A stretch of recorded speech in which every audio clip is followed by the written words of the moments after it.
เอาล่ะท่านผู้ชมวันศาสตร์ที่2ธันวาปีนี้ถือว่าเพิ่นจะมีการเฉลิมฉลองอย่างยิ่งใหญ่แม้ว่าครบรอบ50ปีในตอนนี้ถือว่าได้มีการซ้อมขบวนสวนสนามอยู่ที่เลินต่อหน้าพระธาตุหลวงเวียงจันทน์และก็เรือนสนามหลวงนั่นล่ะจ้ะท่านผู้ชมถือว่ามีการจัดซ้อมอย่างยิ่งใหญ่บ่ว่าจะเป็นทั้งขบวนแห่ก่อนกำลังทั้งกำลังประกอบอาวุธ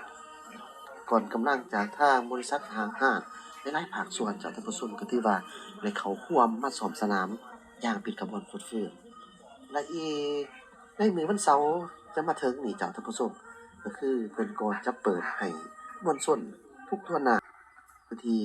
ท้องสนามหลวงหรือว่าเรือนสนามหลวงต่อหน้าแถวทางหอสภาแห่งชาตินะครับแม่นว่าเพิ่นจะมีการอ่าจัดซ้อมฝึกซ้อมให้สมจริงก่อนที่จะฮอดมื้อแท้ๆเนาะเจ้า ฉะนั้นท่านใดที่มีความสะดวกก็สามารถไปเบิ่งได้เจ้าถ้าหากว่าเป็นไปได้ถ้าหากว่าพอถ่ายวิดีโอได้แอดมินเองก็จะไปบันทึกภาพให้ท่านผู้ชมได้เบิ่งเช่นเดียวกันเนื่องจากว่าผู้คนหลายเขาอาจจะบ่ได้ร่วมร่วมงานกันนะจ๊ะก็สำหรับการเฉลิมฉลองวันศาสตร์ครบรอบ50ปีในปีนี้นอกจากที่ว่าจะมีบรรยากาศที่เบิกบานม่วนชื่นแล้วก็มีเต็มไปด้วยความหมายอิหยังต่างๆแล้วนะจ๊ะท่านผู้ชมอยู่ตามถนนบนท้องหนทางตามต้นไม้อิหยังต่างๆบ่ได้มีการประดับประดาตามเสาไฟก็ได้มีการประดับประดาทุ่งสาดทุ่งผักแม่นว่าหลายจุดหลายหม้องแม่นเฮ็ดจบงามหลายเจ้าแต่นอกจากนั้นก็ยังมี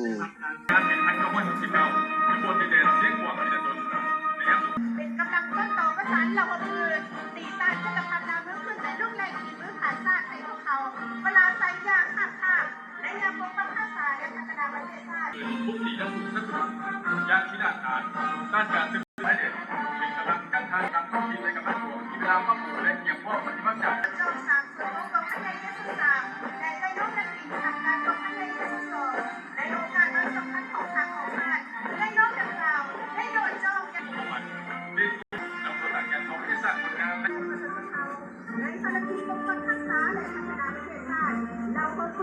เรียนรู้แมนโซป้องกันเกณฑ์ที่บ้านสุดยางอยู่บนเมฆไซป่วยพันยูทูบให้กินเล็กน้อยเทพไทยป้องกันฟันผุได้เหรอครับได้สิคะโจมตีฝ่ายตรงกันข้ามก่อสร้างสิ่งกีดกันการทุกโจมตีของศัตรูเป็นกำลังก่อสร้างตัวทางสร้างค่ายอยู่และเอ็นหน้าที่ต่อผู้ช่วยเหลือประชา